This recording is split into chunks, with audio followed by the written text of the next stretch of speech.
Meeting is called to order. Notice of this meeting is being held in accordance with the public laws of 1975, Chapter 231. An adequate notice of this meeting has been provided by a notice sent to the Star Ledger, the local source, posted in the main lobby of the municipal building, on our website. Please stand for pledge of allegiance. I pledge allegiance to the flag of the United States of America and to the republic for which it stands, one nation, under God, indivisible, with liberty and justice for all. Please remain seated for servicemen here and abroad. Thank you. Roll call, please. Mayor Huber. Yes. Deputy Mayor Du Bois. Here. Committeeman Capadis. Here. Committeewoman Stampoulis. Here. Committeewoman Vassallo. Here. All right. Before we go any further, there's an addition to the agenda for appointment to the Rent Leveling Board. I'm going to talk about that later. I just want to know who's missed on this. Okay. Swearing in of an officer. Chief, you, Michael. Yeah, she's hiding somewhere. I'm not sure where she is. Oh, there she is. Okay. Michelle. You got the,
Again, here we are. We know we've had a lot of changes.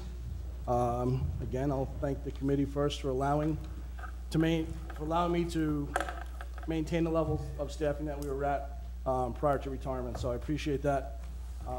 As you know, maintaining those levels have certainly helped us budget-wise to maintain a good budget and overtime budget and all. So it's certainly appreciated. Thank you, everyone, for showing tonight, family and friends, and our guys, fire department, first aid squad. I know, as I said before, when things like this happen, our first responders always show up for everybody. So it's great to see this town has a great unity amongst first responders. A few things about Michelle I'm going to read, and then I'm going to ad-lib a few things and try not to embarrass her too much. But so, Officer Michelle DiParisi. Michelle, she received an associate's degree in criminal justice from Union County College. 2015, she attended the John H. Stamler Police Academy as the auxiliary police recruit course. and she then became an auxiliary officer for Summit Police Department. While she was an auxiliary officer, she also became a 911 dispatcher for the Mountain Valley Communications Center, which services Summit, Millburn, and New Providence. And she had continued doing that up until I was able to finally tell her that she had a job with us, which I was happy to do. In 2017, Michelle entered the Atlantic County Police Training Center as an alternate route recruit, from which she graduated in February of 2018. So those are statistics on her. What I will say is it's kind of I think it's a funny story, but 8 or 9 years ago, when I was either a sergeant or a captain, I used to work security up at ShopRite. We have, a job there with officers, and we co-work with security staff that ShopRite hires. And during that time, I met Michelle on a couple of the days that we worked together. And it's 8 hours, so you kind of like talk with somebody for the whole shift, and you get to know a little bit about them. And I had seen the way she dealt with people. I was very impressed by the way she handled people in certain situations that she had to deal with. And I said, maybe you should think about being a cop someday. Because her brother's a police officer. I'm not sure if there's any other family members, but I know her brother is. And she wasn't sure what she wanted to do. So I had said, in my infinite wisdom, I said, well, become an auxiliary somewhere, see if you like it. And if you do, then you can become an alternate route candidate, and I'm sure you'll get a job somewhere with the personality that you have and the compassion I can see that you have for people. So now fast forward 9 years, and I get a resume in the mail, and I'm looking at it, and the name kind of looked familiar somewhat, and I was like, I think that might be Michelle that I met 9 years ago.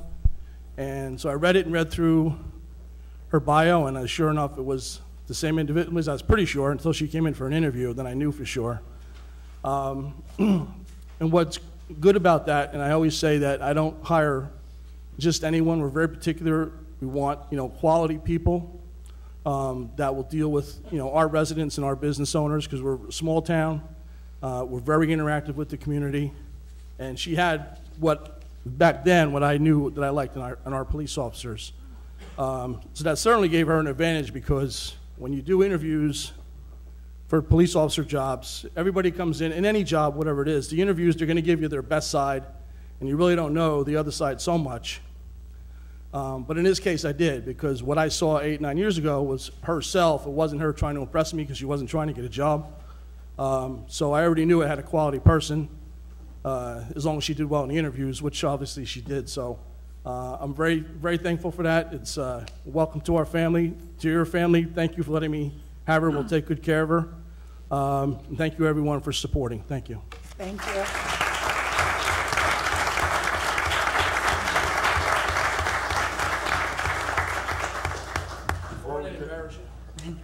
Before we take a break, there's a few announcements. Memorial Day Parade is Monday, May 28th at 10 a.m. 10 a.m. sharp, to honor our veterans. The parade starts on Mountain Avenue at the Veterans Park, following the parade to the high school. Springfield X will be at the high school, providing hot dogs and drinks for everyone. And then there'll be an exhibition game will be played on the turf field. Kids can decorate their bikes. I'll let Jerry finish whatever I forgot and everything else. We have buses. Jerry's in charge of the parade, if those of you who don't know. Hi, so it's Jerry Bujnowski, 128 Sherwood Avenue. And so we are, I just wanted to let everybody know that we go rain or shine. So if we have to, we'll go over to the Chisholm if it's raining. Otherwise, we are all set to go from Veterans Park. We are also rolling out the Hometown Heroes along with Maria Vasallo, and it's going to be great. There's going to be 22 veterans that we're honoring. Hopefully we can have a bunch of them there, but the sign should be going up Thursday? Hopefully Thursday or Friday. Hopefully Thursday or Friday. I don't think the Civil War veteran is going to be there, but yeah, he won't be there. But we did find one that we put up. So we've got the Kane University trolleys. I encourage everybody to come. We have a sing-along. Going to invite all the kids up who know you're a Grand Old Flag, so they'll be singing to the veterans as well.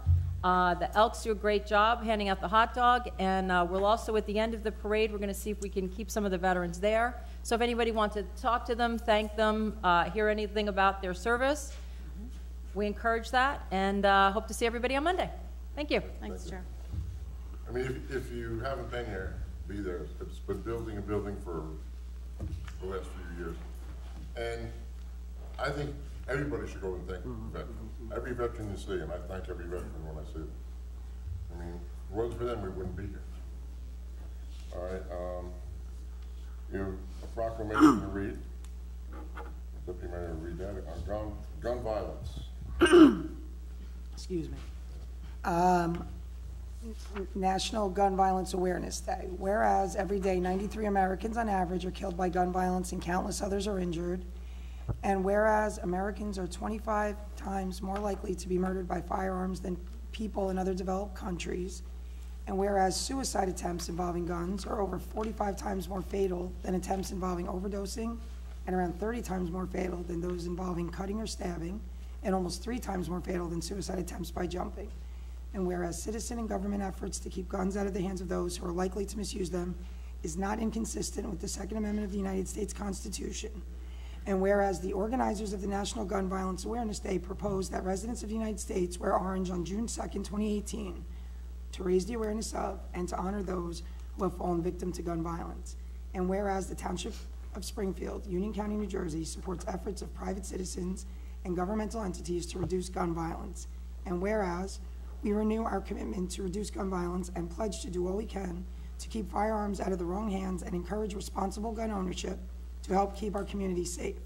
Now, therefore, be it resolved that I, Rich Huber, Mayor, on behalf of the Township Committee of the Township of Springfield, Union County, New Jersey, declare June 2nd, 2018 to be Gun Violence Awareness Day in the Township of Springfield, and encourage members of the community who wish to honor those who have been victimized by gun violence to wear orange on that day. You're welcome. And one other announcement we have is going to be flag retirement box inaugural ceremony. That's on Flag Day, Thursday, June 14th at 6 p.m. at Chisholm. And it's an Eagle Scout that's doing it, retiring all the flags. And I don't know what type of ceremony it's going to be, but I'm going to be there because I want to see it. But so if you can be there June 14th at 6 p.m. Then we'll take a short recess and we'll take 5 minutes. I know you want to get out of here. You don't want to stay with us. All right, 5 minutes. Thank you. Congratulations. So how many veterans were you guys able to get banners for? Where did you stop? Like, what was your decision and who to get them for? We have hundreds. Really? Yes. We're gonna put up the 22 that we have. So this was like. How'd you choose the 22? It was hard. You know what I did? I said, you know what? Let's just do it. I didn't even think. Honestly, I didn't know what type of response I was gonna get. My classes. I said, let's find guys that are around still alive. I mean, like, you know. So I found the first guy I talked to was my neighbor. He had a party there, and went over and got his picture. I talked to him a bit. I said, you're the first guy I asked. I was so emotional, I started crying. And, you know, I get very emotional over it. So then I found Joe Brissick, who's going to be 90. You guys know who Joe is? Don't love him, I just never met him.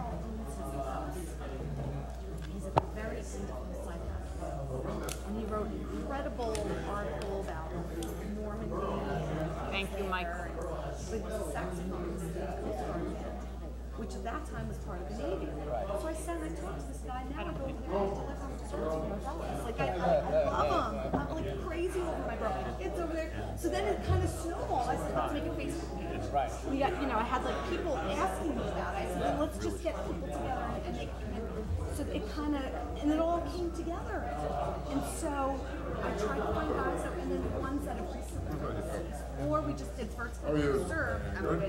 The responses we got, I said, let's just do this first. And then I know there's some polls and veterans that Mark we were together.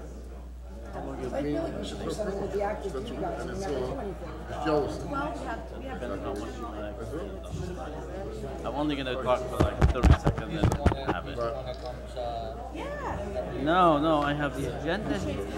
I have all of other stuff. It's nothing to do with So incredibly beautiful, you know? Because I know my husband's family love it. Oh, great idea. It's hard, it's easy for us to say. He posted it on there. Fred said, what's your information? And it's on there?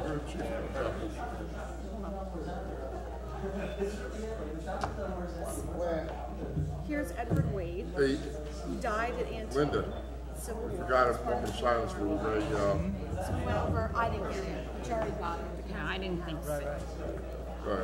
His family just was coming home today. today? Today, they were in Ireland for the granddaughter's wedding. That's why there hasn't been anything in the paper. Because I know Anyway, you would here's love the it. 22. Have Well, everybody you know what, we can do it at the June 12th meeting. Yeah, site and putting them into a spreadsheet. okay. That's incredible. I know. That's awesome. Next on the agenda is Route for River Grant, presented by Sam, Dr. Martin, Marion, what? Right here. Oh, sorry. Hi, how are you? Thank you very much. I'm here with our guest, Dr. Marion Glenn. Dr. Glenn is a retired Seton Hall professor who has been a friend of Springfield for a long time. Dr. Glenn helped us a few years ago when she was still teaching at Seton Hall with updating our 50-year-old natural resource inventory booklet, which needed to be updated, and she was able to get her student to help us update it. And now she approached me two or 3 months ago, and she said there's a grant opportunity through Sustainable Jersey to apply for and get some trees that we can use in areas around Rahway River. And the idea is for those trees to grow and absorb the water and help with flooding.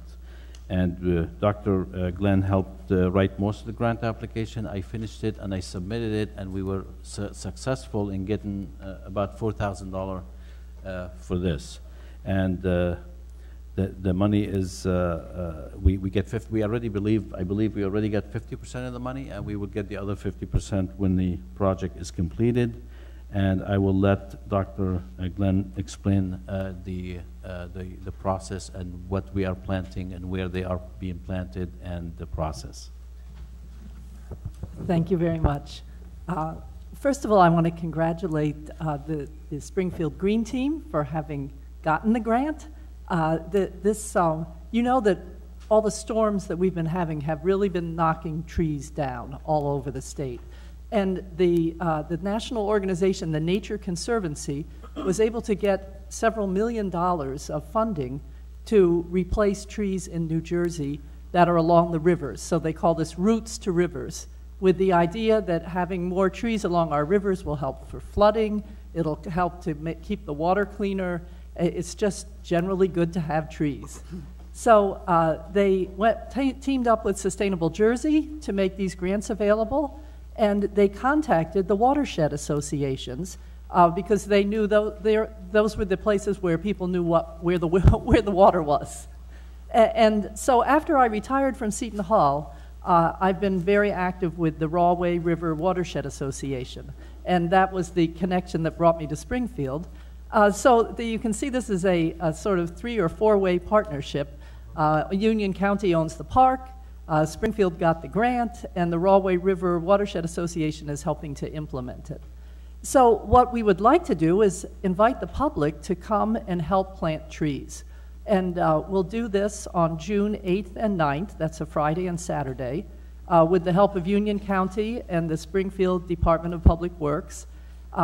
So just so that you know, these are very small trees. And so what I... somewhere. That's right. The grant, in order to get as many trees as possible planted, you're not allowed to have trees that are in any pot bigger than 2 gallons. So they'll kind of look like sticks with a few leaves. So just so that you won't have to use your imagination too much, I'm a retired professor. I have to give a little lecture. So I put together a picture of the trees, the types of trees that we'll be planting. There are a lot of pin oaks already in that park and also along Mizell Avenue, so we know that they grow well there, and these are trees that don't mind having their roots a little wet. Silky dogwood is a small tree that grows, in fact, it really likes to have its roots wet, and so it will help to soak up the water in the puddles and the wet places around that park. Buttonbush is another very pretty flower, and you can see there's a butterfly there. It's a good pollinator plant, and it grows as a small tree or a bush, and again, another tree that likes to have its roots wet. Sweet Bay magnolia, beautiful tree. It's especially common in South Jersey, but it will grow in North Jersey, and so we want to try it out here in the park. We've got 15 of those coming in. And then the red bud, which is in bloom now, you've probably seen it around, gorgeous tree, and you can't mistake the color, so we got 15 of those. And then the sycamore. And the sycamore is a tree that is kind of emblematic of this part of the country. So many tree-lined streets with sycamores, and we know they grow very well in that park. So that's, those are the main trees that we'll be planting. And we hope that you will come out and join us and get other people to come and join you as well. So What are the times? yes, the time. We'll start at 10 o'clock and we'll go until 3. 10 to 3? 10 to 3 on Friday and Both Saturday. sides, both sides. And what if it rains? Which it might. Isn't that the point? So, so we have Sunday and Monday as our rain dates. Okay. So you can mark all 4 dates from 10 to 3. We'll post that on our website. Okay. Thank you very much. Thank you. Thank you. Thank you for the presentation. Okay. Next, public comment on agenda items only. Public comment on anything? Where's the timer?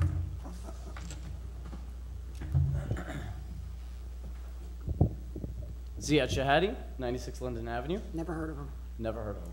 First, I just want to dedicate my comments to Hazel Hardgrove and Sandy Weinger, two residents who are vigilant watchdogs of our municipal government, and they can't do so any longer. So I feel, as a taxpayer and resident who cares about Springfield, I want to continue in that tradition. And unfortunately, I don't see the press here, but Tap Into is usually here. But I hope that they start to cover some of these critical points that are raised at meetings, rather than just focus on the feel-good fluff. Because residents really need to be aware of some of the issue. And I just want to preempt some critics as to my comments who might say that they're not sour grapes and they're not intended to criticize any of you. They're just ways to be constructive, and really hope that the town's doing the right thing and continue some of the improvements we instituted rather than just regress in order to better serve the public. And so that being said, one of my tasks was to ensure that the agendas of the meetings were all on the website in a timely fashion. I've noticed that the agendas for the last 5 meetings have not been on the website. So that's 2 workshop meetings and 3 regular meetings, so I implore you that you resume that. The agenda provided to the public today is different than the one that was finalized on Friday. There were a couple last-minute additions, but namely one of them was the salary ordinance. It was completed back in March. Is there a reason why it was added last minute today? We just got it. It was just the finance committee just went over it. They got through over it over the weekend. Right. And then they sent it to the lawyer for the ordinance or whatever. But I assume the other members of the Township Committee haven't had enough time to review it because it's only been about 3 hours, not even, since this meeting. Came out at about 4:30, I believe. And, 2 months ago, there wasn't a sense of urgency. Now it seems like there's a sense of urgency to get on there. At the May 8th meeting, committee members Erica Du Bois, Diane Stimpoulos, and Chris Capides, they all objected to the Wawa resolution, saying that they had gotten it 24 hours before. But here you have a resolution added 3 hours. I've got the recording. It was at that agenda. 3 of you objected to that addition of that resolution 24 hours prior to the workshop meeting. Now you've got this ordinance 3 hours prior to an introduction, and I think there really should be consistent objections to that, so there's no hypocrisy. And then at the April 24th meeting, the ordinance, the resolution appointing the chief as the acting business administrator has a bigger impact than the traffic light resolution, was also added just a few hours, but nobody objected to that. So I think there should be some consistency. I see that the ordinance here is different, vastly different from the one drafted in March. And the one drafted in March was really in the same format as the one used in prior years. Now, it's effective January 1st. Who prepared this ordinance? The actual form of it and the calculation. Okay, Or- nobody I'm knows. not- I'm not- Okay, so it seems that the numbers in this ordinance are really off. Mr. Quick, can he answer who verified the calculations here? Did you verify the calculations in this ordinance, Mr. Quick? I did. Okay, so you've compounded 2% raises on this. People are getting almost 4% raises beyond the 2% raise that they should have been getting and that was budgeted. Did you confirm that? Because the first ordinance actually had the 2% raises. This is now another 2%. Mr. Mayor, may I just clarify what this ordinance represents, just so that there's no confusion? Sure. This ordinance is not establishing salaries. It's not establishing raises. It's not establishing a specific salary for any individual employee. It's establishing maximum salaries. While this ordinance, if it's adopted on second reading. Well, how are they going to be? The intention is that there'll be a resolution adopted subsequent to the second reading. Right. That would establish salaries for employees at levels at or below the maximum salaries that are set forth in this ordinance. Correct. It doesn't specify that the resolution will be doing so, that a resolution will be forthcoming doing so, and this makes it effective January 1st. And again, it still compounds the 2%. So according to this, the numbers are double what they would go into even 2019 as far as that maximum. So, you know, just, I don't know if the members of the committee are aware of it because you didn't have enough time to review it, but I should, you know, let you know. And that being said, is there a reason why the former business administrator, yours truly, was not included? Because the employment, since this is effective January 1st, the employment was effective at the time. Do you think it should be spelled out in the ordinance or no? Okay. And then there's a line stating a temporary administrator. Is it correct that that applies to Mr. John Cook? Is that what that title is intended to apply for? Okay, no questions. Silence. Just to be clear, that at the 24th meeting, he was appointed as the acting administrator. I think there's a distinction between an acting administrator and a temporary administrator, especially on our ordinance. And this gives that temporary administrator the potential for a $35,000 a year raise. I think the public should know that. $35,000 a year. So you've got that inconsistency. And then at the 24th meeting, the mayor and the members of the committee made statements that Mr. Cook was taking on these additional duties at no extra cost. But now you've got this ordinance being effective, backdated January 1st, again, allowing for a $35,000 a year increase. How was the figure conceived, $35,000? Does anybody, did anybody shed some light on that? Okay, so no idea. Was there any discussion on this figure? Because there couldn't have been, since the last meeting, there was no opportunity for that. Okay, so no discussion by the governing body on $35,000. So prorated, that's about $3,000 a month, and I think that's unconscionable to pay somebody, regardless, for an additional duty when you've got firms that are really impeccable. They have, you know, they far exceed the needed qualifications for this position. Really, the experience and skill set to do this for that rate. They do this in other municipalities at that rate, and they're able to dedicate more time. So was that explored by the governing body? Okay, more silence. And then on here, I'll just mention that the— 1 minute left. Okay. I timed all this stuff. I'm good. I know the 5-minute rule. The planning board, there was a request included in the agenda packet for a study of the Saks property. Has the township heard from the Ahold company about this? Ahold is the company that owns Stop Shop. Okay. Yeah. So it's right now, it's a privately owned property. It's zoned, it's included in the master plan. We have affordable housing overlays on this. We've had planners, thousands of dollars have been spent on this. Is there any reason why we would be undertaking this when we haven't even heard that they're even interested in selling it? Or, I mean, it seems like you're putting the cart before the horse here. We just got it, and they want to study. So Why was, I mean, there's a number of members on the planning board, why, including yourself, Mayor, but why didn't anybody just flag this and say, hey, this is a little premature. Let's wait a little bit and see, because not just long, I mean, this was just recently where they filed a motion to leave this alone, and they said that we don't even know what we want to do. The company's undergoing a restructuring. They have no idea what they want to do, so why would you put the cart before the horse here and try to spend more money and undertake more professionals, engage more professionals to do studies that really are probably premature? thank you for your comments. I appreciate it. Is that 5 minutes? Yes. Okay, thank you very much. Anyone else? Seeing none, public portion is closed. Reports.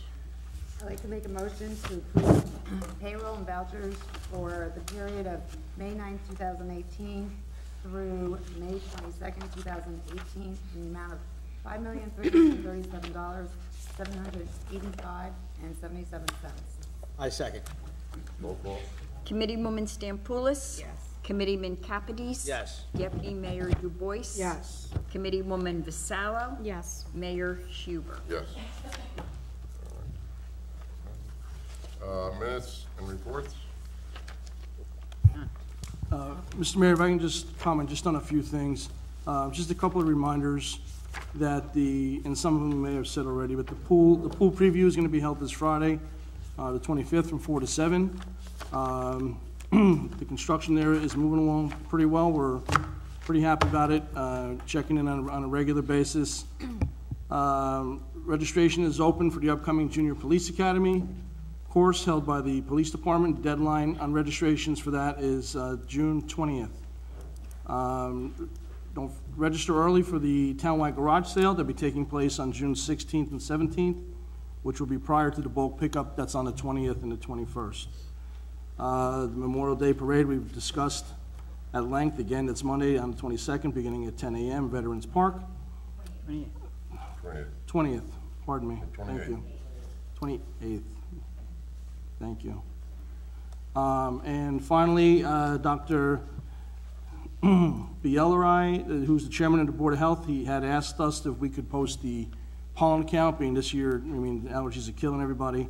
If we could post that count on our message board out front, we think that's a great idea, and that will be coming soon. You'll see the pollen count posted out front of the town hall. Us. Excuse me? It's just haunting us. Yeah, just a bit. That's all I have. Thank you. And we also, now, garbage is starting the week after Memorial Day.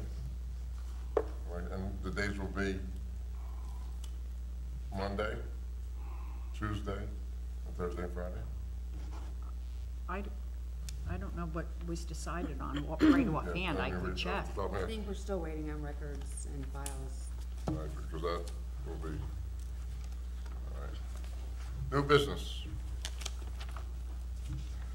Ordinance, second reading. Okay, ordinance 2018-09. This ordinance amends Township's revised general ordinances in Chapter 11, subsection 12-1.9, construction permit requirements to expressly include demolition activity. I make a motion to approve ordinance 2018-09 as read by Madam Clerk, publicized in a local source, May 31st, 2018. I second. Public comment on this? Anybody have anything? Hi, Stephen Freeman, 17 Evergreen Avenue. Could you explain the ordinance a little bit more for the people in the audience and maybe people looking at home about what you're talking about with respect to the second reading of ordinance 2018-09? I read somewhere, maybe in the wrong areas, about a fence being placed around properties. What brought this on, and why is it delayed to even bring this on? I'm living here 15 years, and it's the first time I'm hearing about some type of ordinance where you've got to put a fence around a property now, and you're working on it. The way going to explain it, I want this. This isn't that one.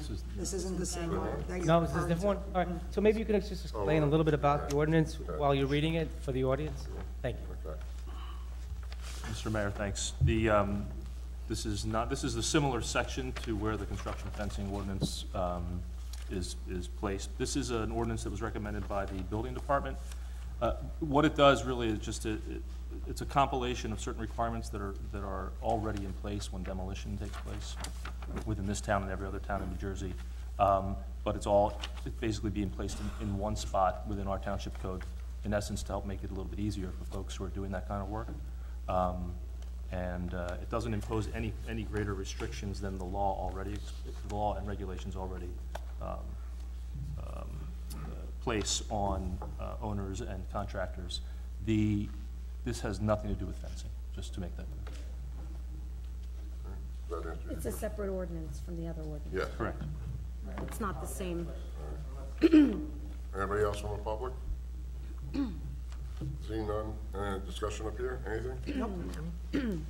Roll call. Committeeman Capides? Yes. Deputy Mayor Dubois? Yes. Committeewoman Stampoulis? Yes. Committeewoman Vassallo? Yes. Mayor Huber? Yes.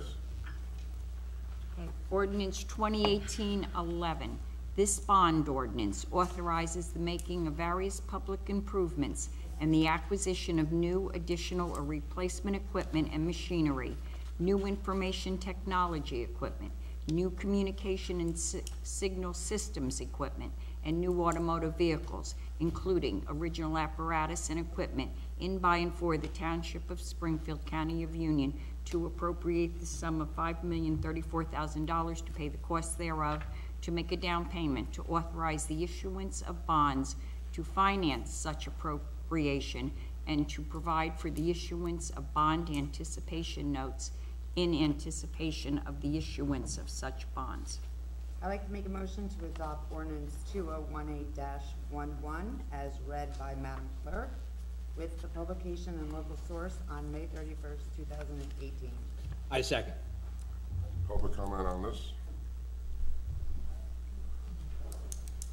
Hi, Jerry Budjanowski, 128 Short Hills Avenue. I just have a question. So if I see the schedule of improvements, purposes and amounts, so under the B, it says for undertaking a Mountain Avenue roadway and streetscape. So is that for the bid? Are we Correct. bonding that for the bid? 1.59 has gone to the bid. All right. Anyone else?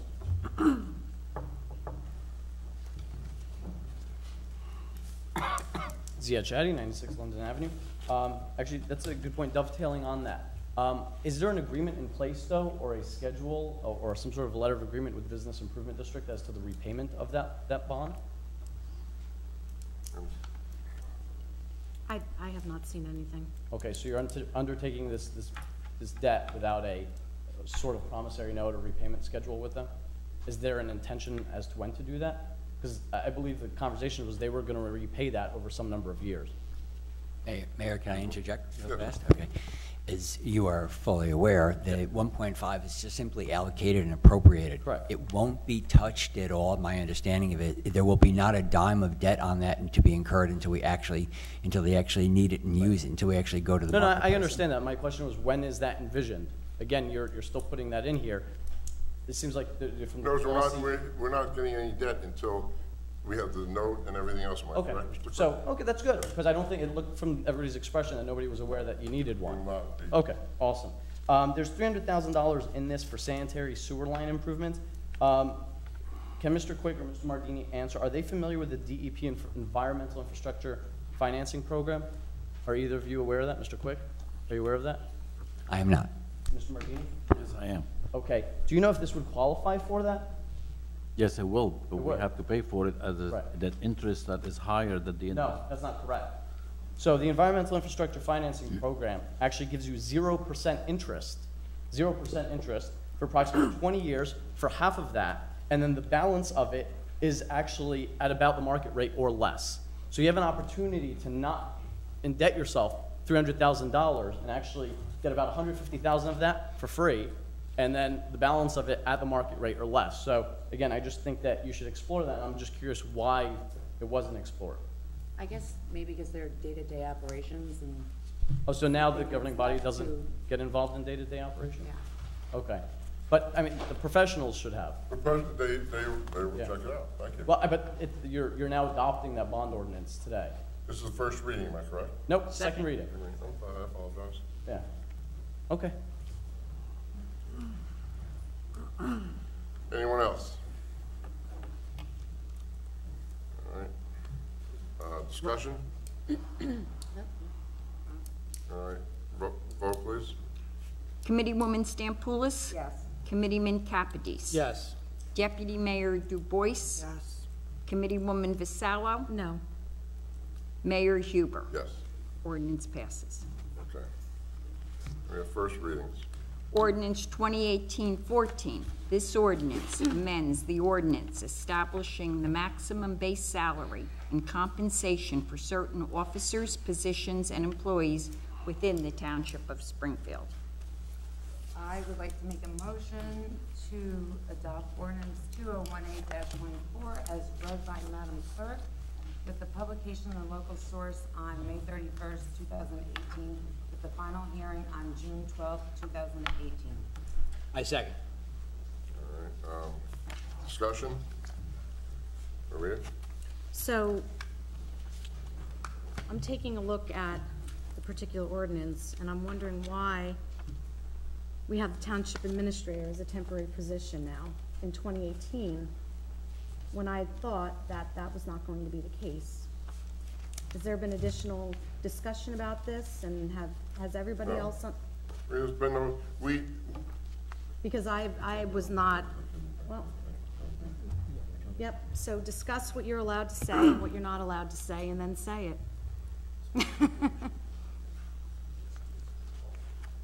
we talked about it closed last week, or 2 weeks ago, whatever it Right. was. And We did. right now it's a temporary position. We need an administrator, a temporary administrator. But we had relayed to the public that this was going to be of no cost to the township, correct? Right. Well, What I'm cost is- looking at. What cost is it? Well, I'm looking at $35,000. Up to $35,000. But if no cost, why would we even have to have this as a line item? Bruce, Showing this, Up to, why would we have to show this, is my point, when we have discussed publicly that there was no cost to the township? the last administrator's salary was what? That you Oh, I approved? understand that, but. And now it's, wait a minute. Now it's a fraction of what that was. So we're taking the current typical business administrator salary and we're slashing it 3/4 practically. I don't think that's accurate. I think It's what not? we're doing is adding flexibility here to this ordinance, if and when we choose to do Then- what we decided to do. Because we were gonna revisit the municipal ordinance under Right. his job description. Right, I understand that, I So- understand that. So This if will we give look us at the, flexibility if, how could that be flexibility when we are stating here that we're gonna have up to $35,000 be paid to a business administrator? Whereas if you look at almost every single other town within the state, it's way over this amount, What's way over, what's way over the? $35,000. Why don't we have a line item, why don't we have a line item stating business administrator if you look at a job description of a business administrator, do you seriously believe that's worth up to $35,000 a year? that's not this. We've already established that we paid a business administrator. Oh, I understand that. 70,000 to this date Right, already. I understand So that. would you like to include that in this, that we already paid that amount? No. That's just, I don't understand, that's like comparing apples to oranges. We That's talked an about this in unusual closed, question and to I'm not ask. bringing it out in the public right now. This is the remainder of the year. And that's it. For the remainder of the year, up to. Up to. And that's it. Commencing on 2018. Mayor, can I just Yeah. address the committee woman? Committee woman, this ordinance as written addresses the township administrator position for any temporary holders of Right, that I office. understand that. It does not address what's anticipated to be eventually to be a permanent Right, appointment to right, that but position. why wouldn't That's we not- have that? That's not in this ordinance. That's an issue that's being discussed and pending for We've talked future, about that it for a has to be future addressed amendment first. of the salary ordinance. And So this was that's- on the agenda April 24th and pulled due to Right. errors, and it was readdressed by the Yep, township I attorney. remember that. Yep, I know. So, this is I'm not new. I know it was pulled. We knew this but was coming back. I knew it was pulled, but I To don't act like remember this there is ever- something new or thrown in, it was I pulled, remember it was being thrown on pulled, at the but last there's- minute by someone. Right. There were right, I errors on remember it. that. Yep. There were errors on it, it No was discussion pulled, of the errors. and it was adjusted by the township attorney, it was looked at by the finance committee, so that's where we stand right now. This is not some, like, big, like, pulled out of a hat, like it's being presented by people here tonight. Right. That's not what happened, just to clarify for everybody. Anybody have anything else to say about it? Seeing none, vote please. Committeewoman Stampoulis? Yes. Committeeman Kapidis? Yes. Deputy Mayor Dubois? Yes. Committeewoman Vassallo? No. Committeeman Mayor Huber? Yes. Ordinance passes on first reading. Okay. Resolution. Anyone you want me to pull, let me know. 2018-148, 2018-149, 2018-150, 2018-151, 2018-152, 2018-153, 2018-154, 2018-155, 2018-156, 2018-157, 2018-158, 2001-59, and 2018-160. Can we pull 160? For 160. Anyone needs to go there, I'd like to. All right, 160. Can I have a motion? I make a motion to adopt resolution 2018, 148, 149, 150, 151, 152, 153, 154, 155, 156, 157, 158, 159. I second. Okay. Roll call, please. Committeewoman Stampoulis? Yes. Committeeman Capides? Yes. Deputy Mayor Dubois? Yes. Committeewoman Vasallo? Yes. Mayor Huber? Yes. Yes. Can you read resolution Sure. 160, please? Resolution 2018-160, this resolution voices the Township of Springfield's opposition to the building of the Pilgrim Pipeline. I move resolution 2018-160 as read by Madam Clerk. I second. All right. Any discussion? All in, All in favor? That's all in favor? Aye. Any abstains? Any nays? Motion passes. Okay. Discussion and actions items. Discuss and approve a request from the planning board for former Saks property. I move to discuss and approve requests from the planning board in regards to the former Saks property. Maria? A second. The only thing that I want is, with this, before we do this, is I want a dollar limit put on it. I mean, they're not gonna go haywire with everything. Can somebody just give a high-level overview of what this is about? What it is, we don't want another 25 years for a Stop and Shop, is what they're trying to prevent. Exactly what it is. So if we can, now, I don't know, can we put a dollar limit on it? I mean, the planning board's a separate entity, and it's up to them Okay. how they do this. All right, So what was the question? I'm sorry. I just don't want, I don't want to put, I just said, can we put a dollar amount? In other words, we can give them $5,000 to do a study. We don't, They have their own budget. They're their own budget, okay, so, all right, as long as they stay within their budget then. but we don't know what that is, right?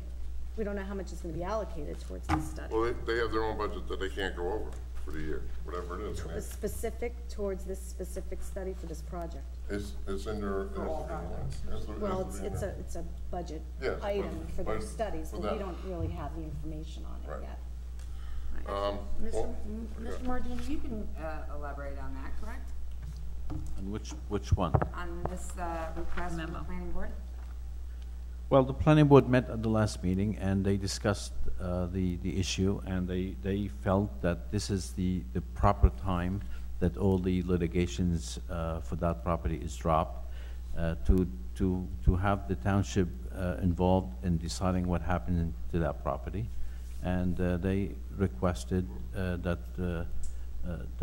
the planning board is given permission to hire the township planner to do a quick study as to what is what can be developed there that would be most beneficial to the township, and then from there, once ideas come up and the committee agree to them, then they go to the property owner and to the township of Melbourne to discuss those options and see if they will be able to work with the township on those options. So this is for redevelopment purposes, obviously, right? Yes. So do we have a redevelopment attorney that can work with this, or do we have a redevelopment attorney? The township has a redevelopment. Okay, so do we, That would be, why wouldn't we use the redevelopment attorney for this? the way, my understanding of this request is that it's intended to reach out to all of these affected parties that were involved So what I can previously. understand, we'd have the redevelopment attorney handle a situation like The- this, right? It's And again, I was on the planning board last year, so you need to bear with me. It's really at the right? option of this body. That there are some limitations, but this is a response to a request from the planning board. If the township committee wants to explore other options and Right. other ways I feel like you're going to address rogue. it, that's Right, up this to the is going township rogue, committee. and this is, again, concern of spending, which, I made a testament to make sure when I was up here that I would make sure that we wouldn't go down this road. So, I don't think we're They're using spending their anything budget. here right They now. have a budget. it's their budget, Yep. it's the taxpayers' money. We have a redevelopment attorney that we can utilize to determine if this is the right road to go down.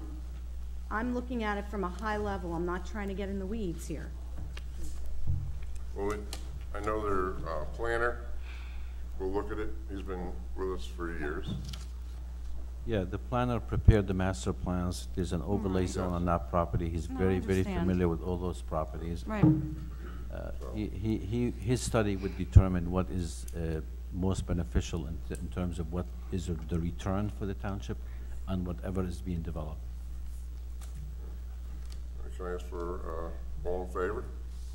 Aye. Any opposed? Pose. Any abstain? Discussion and action items. Discussion approval request, that's not it, just a moment, sorry. There. All right. Discuss changes of time for the January 12th regular meeting from 7 to 2, June 12th, from 7 to 2 p.m. Pacific Day. Can I have a Mayor. motion? I move to, Did we ever talk about the Pilgrim Pipeline? yes. I move to discuss the change of time for the June 12th regular meeting from 7 p.m. to 2 p.m. for Civic Day. I will second that. Okay, Mayor, the I'm sorry. Florence Gordonier School did call to ask if we were having Civic Day this year. Okay. And the only day that they could do it would be the June 12th meeting because they had park testing prior to this. That's where you bring the kids, right? Right, and I told them I didn't know if we would have a quorum, but I would let them know, and even if we didn't have the meeting at 2, maybe the kids could still come and visit the department, so All right. Do- that's what it's on. Diane, will you be? Yeah, I'll clear my schedule that day. I'll figure out, What about Chris? On the 12th of June, will you be available? No. Maria?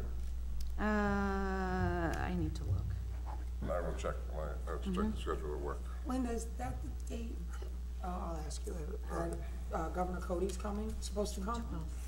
I believe supposed to so. come at 7. He was supposed to come at 7. I told them I didn't know if it would work. I mean, the children could I'll still find out, come. just stick to me with that, make sure I double check, maybe he can come in the afternoon, I'll make sure to be here. Yeah, maybe we can try and.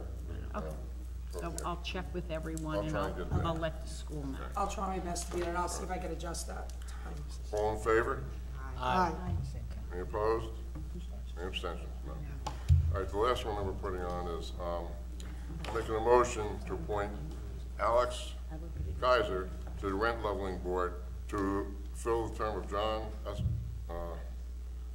Apicella. Apicella, I'm sorry, expiring December 31st, 2018. Can I have a second? Second. All in favor? Aye. Any opposed? Any abstentions? Okay, correspondence. Oh, I'm sorry, we have, Rob in the audience, I apologize, I don't know if that should be in yours. JCP&L, I'll tell you, this storm was very good to us. Oh, this like the May 15th I storm? don't think anybody lost power, we got no calls, am I correct? You've dodged 3 bullets by my count. So first, Rob Walden, Jersey Central Power and Light, 52 Chatham Road, City of Summit. I just wanted to come tonight to take questions or comments regarding our performance during the March 2nd and March 7th storm. The March 7th storm in particular was very hard on the city of the Township of Springfield. You did dodge a bullet a few weeks later on March 22nd when we had about 34,000 customers lose power from a nor'easter. Again on April 4th, a windstorm where we had another 35,000 lose power. And then last week, May 15th, 140,000 customers lost power in northern Sussex, Warren, and Morris County. So kind of blessings. Other than that, March storms, we've dodged a few, but we have not as a company. what are we doing at the station, across from the firehouse, and I forget the street. Waverly sub? Yes. Yes. What are we doing to improve that? Because every time it seems we get a heavy rain and all that. I've looked with Scott across the street and it's right there, it's close to the ground. I mean, I don't know what we can do, but I'd like to, if we lift it up, is it better? I don't know, I'm not. Well, the issues out of Waverly were not germane to the substation itself. They were the circuits coming out of it. And the Waverly substation was the most damaged substation, or most damaged circuits during the storm. And again, and forgive my using both words, but the substation itself was not damaged. It was the lines coming out of the substation were damaged. That's why both circuits were quarantined.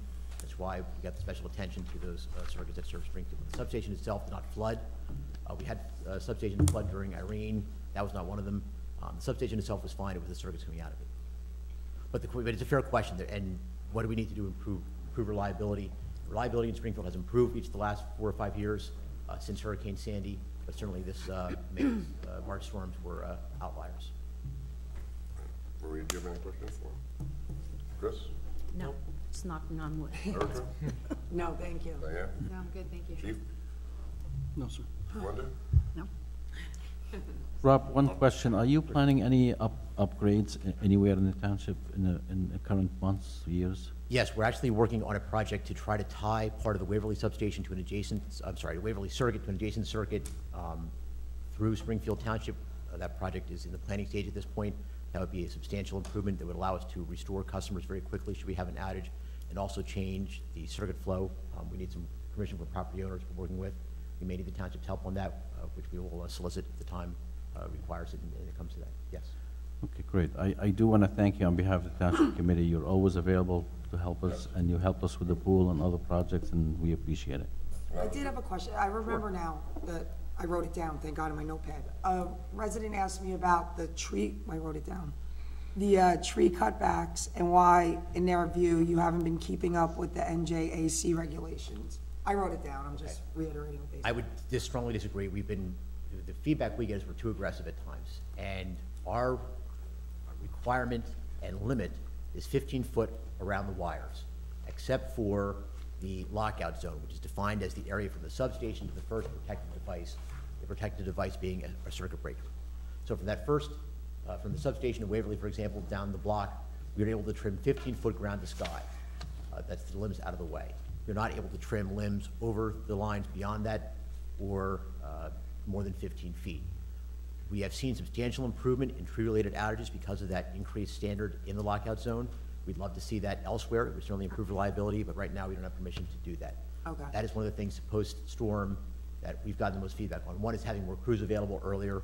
The other is expanding the tree trimming radius permitted by our vegetation management folks and allowing those overhangs to be removed. Thank you. I hope they're watching, because I don't remember all that. I wrote most of it down. There's only one complaint I had Sure. from a family. Your crew stopped at her house. Okay. And the neutral wire was down, but she still had power. Okay.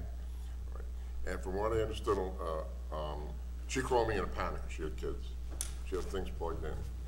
And I called the fire department. Fire department and I met over her house, and we took care of it. We turned her power off, and then they fixed it eventually. But if that should happen, I just want to, your crew, I realized they were on 2 hours sleep a night, 4 hours sleep, whatever it was. We just got to be more conscious of something like that, especially with kids. I just want to just turn the power off. Sure. Yeah, we sort of bring home just how hazardous the storm was. On March 2nd, we have the nor'easter coming in. I was in D.C. that day. We were the last train to get out of the state into New Jersey. And winds in excess of 80 miles per hour in some parts of our service territory. 5,600 trees came down. Tree limb knocked down a wire in Sussex County. Live wire on the ground. Police came out, cordoned it off. It was immediately as the storm was happening, we had not yet gotten out to it.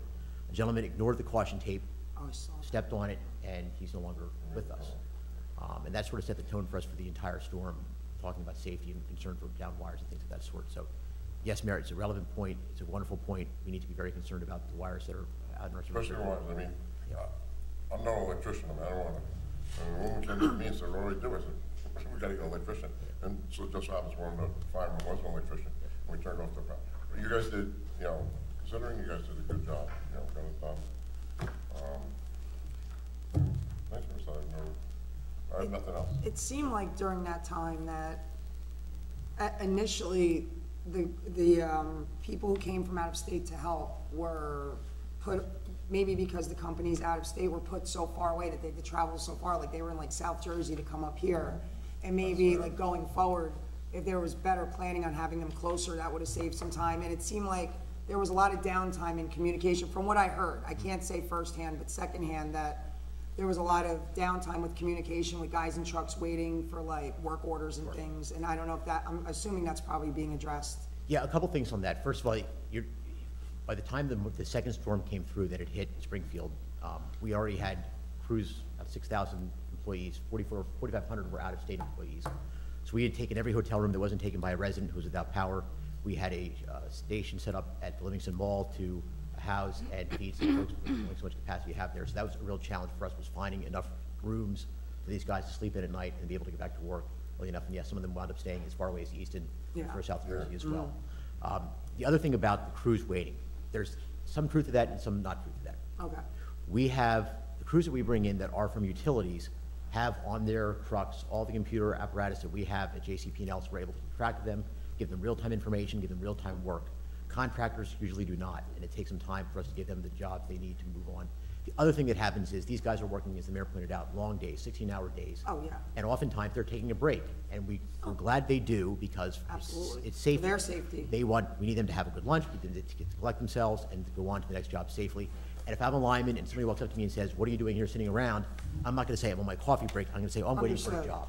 So, while there's certainly some truth that it takes time to get these jobs out there, sometimes the guys are just taking a break and don't want to get hassled by it. And one other thing that we talked about, I remember Business Administrator Shahadi and I believe you were there too, and Maria was there as well, when we spoke with the governor's representative who came to town. One of the things we talked about was, he mentioned that when there are these emergency situations, that sometimes the poles are yours and you can go to work right away, sometimes they belong to somebody else and there's a delay, and that and this is more, I think, governmental than on your end, but maybe you've heard some progress on this, that they were going to address that during states of emergency, whoever's there can get to it and then discuss it after the fact or bill people later and just get to work. Has there been any movement on that on your end that you know of? Yes, there is. I mean, not on your end, I mean, have you heard? No, actually on our end. A couple things on that. First of all, during the storm, if we needed to put in a pole and it was a Verizon pole, we put it in and we sent them a bill. Okay. Half the poles in our municipalities are Verizon, half the poles are JCP&L. If the pole tag has a BT on it, that's Bell Telephone, which is now Verizon. If it has a JC or NJ, that's now JCP&L. So that's how you can tell who owns the pole. Sometimes we will come to a scene, assess the scene. It's a 20 customer outage. We know we need a new pole. We'll tell Verizon, you need to put in a new pole, and we'll go on to the next scene to assess it. And folks mistake that for thinking that we're waiting for Verizon to put in the pole, when in fact, we're assessing, moving on to the next job to assess. During this storm, because of the size and magnitude, if we needed a pole, we just put it in and send them a bill. We did that during Sandy, and during any large event, we just put in the poles we need. Okay, because what he said was that during, and this is not on your end, this is more like government, that he said they were gonna address during states of emergency, being able to do just that, just so you can keep it moving and cut down time. So I was just curious if they've held up their end on that at all, because I haven't heard anything. Not to disrespect the governor, didn't need his help. It's a long-standing practice. It's one of those things that sort of gets out there in the ether that people think is true, but it's not. Thank you, I appreciate the info. Anything else? Yeah, I have a question. Sure. I know that there was a lot of people that came from out of state and, up for days, taking breaks, being away from their family, and that's all well and good, and we had a lot of people to come here to help us out. But what would your response be, because I know I got the question a lot, what would your response be from residents who said, a couple days after the storm, I see PSE&G trucks everywhere, I see Xfinity, Comcast trucks everywhere, but JCP&L trucks are few and far between. How would you respond to a resident's comment? This is post-storm? Sorry, yeah. Post-storm. Well, what would we do? I guess the question is, what would they be looking for us to do post-storm, other than coming back and cleaning up objects and cleaning up projects? And we did do made a lot of temporary repairs, so we came back and fixed, and we had a lot of contractors doing that work too. So one of the things that we did following this storm was we let the other utilities that came to us from out of state go back home, and we kept on-site employees from MedEd, which is our sister utility in Pennsylvania that is owned by First Energy, and we kept the contract crews. So a lot of the crews that were doing the cleanup work that you're talking about may not have had JCP&L on the side of the truck. It could have been Med Ed, it could have been a contractor. That's why they may not have seen a JCP&L truck doing that work. We certainly were out there making a lot of those temporary fixes permanent. Post-storm, we spent a good week. Matter of fact, when the storm was over, we had everybody restored. Our crew spent another 3 days working 16-hour days to finish up that work. So if they didn't see a JCP&L truck, it's not because we weren't trying to fix those things, it's just because somebody else was there doing the work for us. All right, I would just think that maybe that's a bad optic to have or a bad visual to have in a crisis situation like that. Yeah, I suppose we could buy 1,000 stickers and put them on the trucks that say JCP&L. I understand from a PR standpoint that'd be important, but we try to get the work done with who we have. Okay. Anything else? No? One last comment. I love the fact you're planting a bunch of trees in Springfield. Please keep them far away from the power lines. Thank you very much. Have a good night. Thank you. Okay. Correspondence. I guess I got this on Monday. I guess I gave it to you Monday, right? The correspondence from the governor about educating us more on recycling education and enforcement. I know everybody got a call last week, I guess it was, about recycling. Clear bags. Clear bags are loose in your recycling bins, so they can dump it. It's what they want, so they can see it. They can see what they're dumping. If it's in black bags, anything like that, they're not going to take it. And that's what it is. Any unfinished business?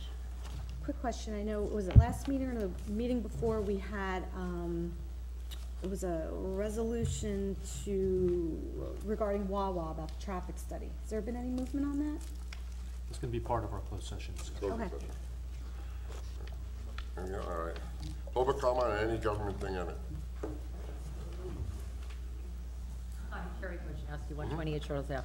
So, you know what, I must have missed the thing about Stop and Shop. So, can somebody talk about, is that suit over? I mean, I don't. That suit? Yes. You know, it is, right? So Public that's, knowledge. so after 25 years, what happened? They dropped it.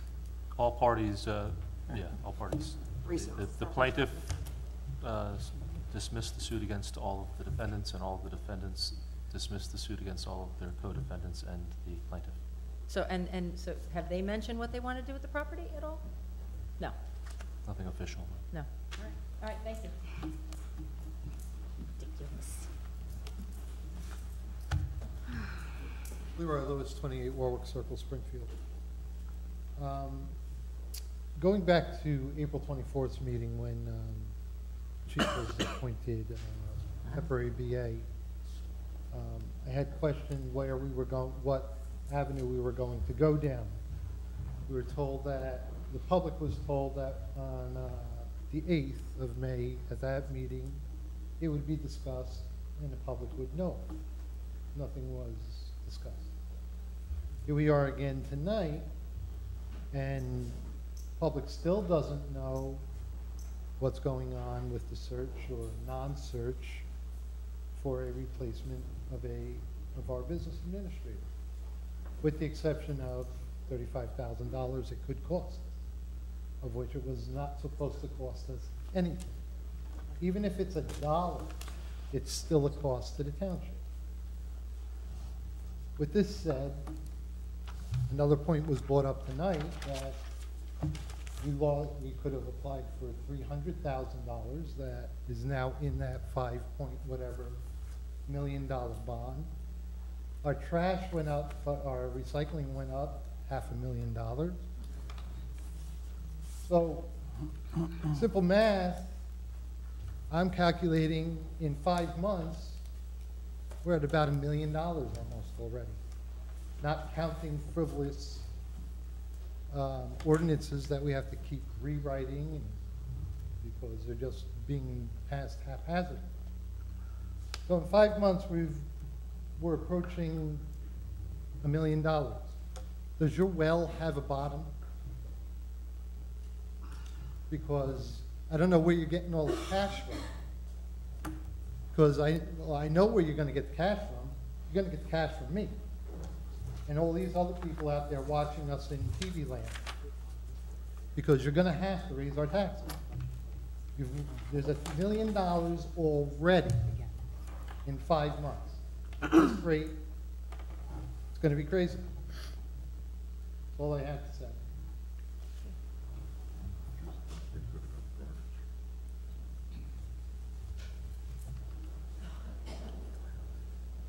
Wendy Jones, 158 Milltown Road. Yes. Just want to say thank you to the Township Committee for unanimously passing the resolution against the proposed Pilgrim Pipeline, and all the people, the 89 people who signed the petitions, and the people from CACP who volunteered their time. I thank you all. Thank you.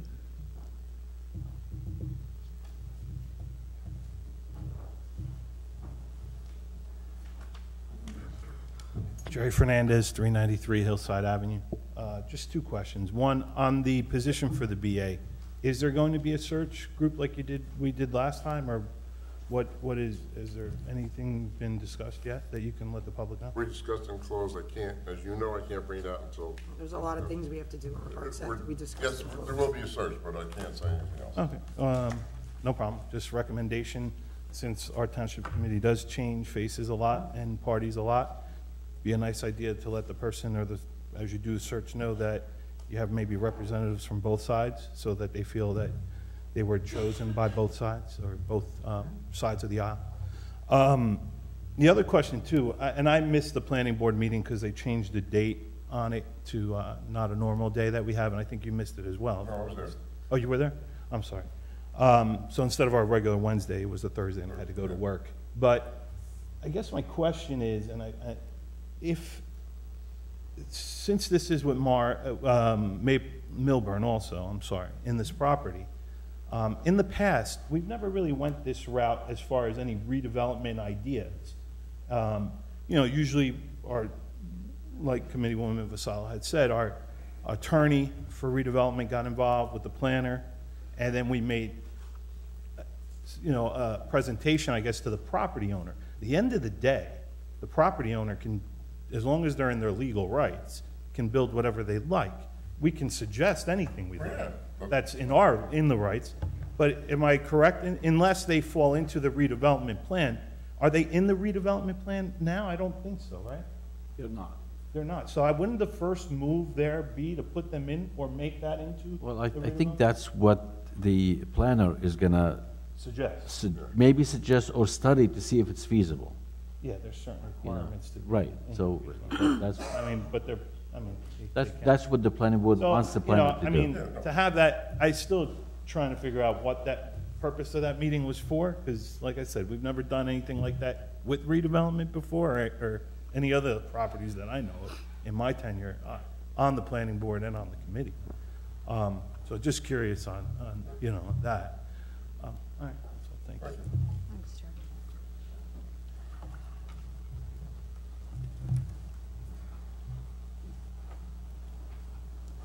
Zia Chatty, 96 London Avenue. You didn't hear of me, right? Listen, honestly, I'm just trying to help. I'm offering some comments, suggestions, just concerns that I really think you should take a closer look at. It's disappointing that you brushed aside the thing about the bond ordinance. It's really an opportunity right there. I just told you how you could save some money. Debt on $300,000. Last year we undertook a debt management debt reduction program. You could save some money on that $300,000 by way of interest, and it could be used for so many other things. Is it question for you? Is it too late to apply for that money through the DEP and not use our capital money? Well, see, by putting in the bond ordinance right now, you've already had to put in or appropriate in the operating budget some money for the debt service. Right. Based on that total calculation. So right there's some money wasted. Right. You have to look at the details, but again, those are things that, somebody had made a comment, I think Committeewoman Stampoulos, that you didn't look at it because it's day to day, but the salary ordinance you looked at, and that's equally day to day. I mean, we're talking about $5+ million. So, take a look at it, and I think it's important just for the public to know that you just appointed somebody to the rent leveling board. There was a vacancy there. There was no notice on the website that there was a vacancy or the Facebook page. And it's just, it's a political candidate that's running for election coming up this November. So it just should have been, really opened up to the public to see if anybody else was interested. There's another opening. You want it? You have it. You just made the appointment. Mr. Shahadi for red leveling board. I mean, do you really want me there? I'd be happy to do it, but I really would be happy to do it, but you just appointed someone. You just appointed someone, you know We me. mentioned that last meeting. We did say to the public. I know, but you have a live Facebook meeting, page. If anybody wanted You have that a Facebook position page. to- Yep, okay, you have a Facebook page. I don't do. Look, I'm just putting it out there. I hope you consider it for any other future appointments. In the ordinance, the salary ordinance, you mentioned that there were errors in the last one. Can anybody elaborate what those errors were? Michael left, Michael. Okay. Well, this one still has errors, and frankly, relying on him, it's like an advertisement of incompetence of the township. Let's not talk about somebody who works here. I didn't not. Just said incompetence. Listen, Thank you, I Mr. said- Shahadi. No, I still have my 5 minutes, Mr. Huber, so I can still speak, okay? It's not about him, it's about the operations of the township. One of the errors, right, it says that there's an assistant to the engineer. Who is the assistant to the engineer? Because the assistant to the engineer is getting over $100,000, or supposed to, according to this, is a max. But we have an assistant engineer, not an assistant to the engineer. The assistant to the engineer is a union position. So that's error number one. The other error is that you included an administrative assistant to the DPW. A retiree, okay, who I won't mention, but that employee was there as of January 1, so you included him, but yet you left out the administrator position. So you got this, again, another error, another inconsistency here. So I think, again, now you got an introduction, that's good, you have time, correct it, do the right thing, okay?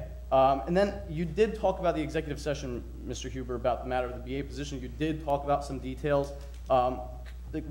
Just tell the public, what do you intend to do? I mean, you said a search. You're going to do an internal search or an external search? I mean, these are all things that really can be talked about in public. Both. We're going to do both. You're going to do an internal, I mean internal. Are you going to handle it, or are you going to get a consultant? No, I'm not going to, I thought we decided we're gonna advise with Joe Arnett again. What, no. You sure? First, we have to look at the job description and We have to go ordinance to, that has to be fixed. we need the job description. Okay. What we want. I'm sorry, folks. I apologize. I'm just trying to hear what the mayor's trying to. I can't do it, or we discussing. I mean, you can. You certainly can let the public know. There's nothing secretive about it. You have the right to do it in executive. There's no reason that you can't be transparent about it. I'm not asking you to name a firm. I'm not asking you to name a price. Just let us know about, just an indication of the process. That's all it is. I don't want the details. I get it. I've been there, so I'm not looking for that. Just, is it? All five of us agreed on what I brought up last time. Okay. In executive. That's all I can say. Which is? They can't. You know executive session. No, I know, but and because I know executive session, I know. I'm not asking you, Mr. Mayor. We're gonna research all the evidence. So no decision has been made yet as to whether you're going to hire an external firm or you're going to handle it internally. No decision has been made on that at this point? No, nothing. Okay. And so any timeline as far as, I mean, again, that's nothing that's confidential. Is there a timeline? Are you looking at when you're looking to have this done by? Why timeline? Last time we didn't have a timeline. We don't have a timeline? No, I mean, there was a timeline as far as when do you want to have this by? I mean, it's good planning. We want to get something done in 3 months. We want to get something done within 6 months. I don't want a timeline because I don't want to say, okay, we're choose this one and make a wrong decision. I want to take our time. No, not as far as picking an administrator, just the timeline for the steps. Look, last time the acting administrator was there for only about 2.5 months. We paid her $500 a month. That was it. And it was really it. When did you start? November? September. It was a So 2.5 months. June, July, August? No, it was July and August. That was really at 2.5 months. May is when he left. May, but with an effective date of June. So we couldn't. So it was really about 2.5 months, and it was at $500 a month. So just trying to get a timeline on what you're looking to do. No, I'm not giving you a timeline. I will not give anybody a timeline. Okay. I suggest that you guys, from a planning perspective, say just benchmarks. 3 months we want to do this. 6 months we want to do that. Otherwise, it's just going to keep languishing. And then, is it? Well, you guys talked during my 5 minutes. Can I just get 30 more seconds? It's over. It's over. No? Thank you. All right. All right. Madam Clerk? Okay, closed session. Whereas Article 6 of the Open Public I'm Meetings... sorry. Mr. Bartosh. Sorry. I thought you were leaving. It's waiting. I apologize. Mike Bartosh, 77 Tudor Court, Springfield, New Jersey. On a lighter note, I would like to, from a Vietnam veteran and all the veterans of Springfield, I would like to commend Committeeman Vasallo and her committee for the function that we had the other evening. Thank you very much. Hear, hear. Well, it was my pleasure. Just to speak on that briefly for about 30 seconds. I'd brought that up in a few meetings over the course of a year and a half, and I got a bug in my ear from some of my friends, and they said, let's do it. And we did it. We formed a committee, and Oh, and by the way, yeah. I didn't get any cupcakes. You didn't get any cupcakes. I know, that's not good. So we said, let's form a committee. Let's not ask the taxpayers for these banners. Let's not ask our veterans for the money for these banners. Let's raise this money ourselves. And let's have a nice, positive project for the citizens of Springfield. And the name of the project is Hometown Heroes. We have a Hometown Heroes committee. And our plan is to capture every single vet possible here in town that is either, you know, served in whatever conflict or war that may have passed. We actually have a Civil War veteran on one of our banners. So it's an absolutely beautiful project. We found one guy, and he died at the Battle of Antietam, and his family still lives in Springfield today. So we were able to go to the Cannonball House and get a picture of him. So those banners are planned to go up. Hopefully we have those up for the Memorial Day Parade. You know, I don't think we have enough space to put every single vet, but we're looking for projects. If anybody has any ideas, we're looking to work with our vets specifically in our town. But we're also partnering with the New Jersey Veterans Network, and they do a lot of work for veterans with PTSD, housing, cars, you name it. So if anybody has any questions out there and wants to get in touch with me and work with me, I welcome that. So thank you all. And also, and I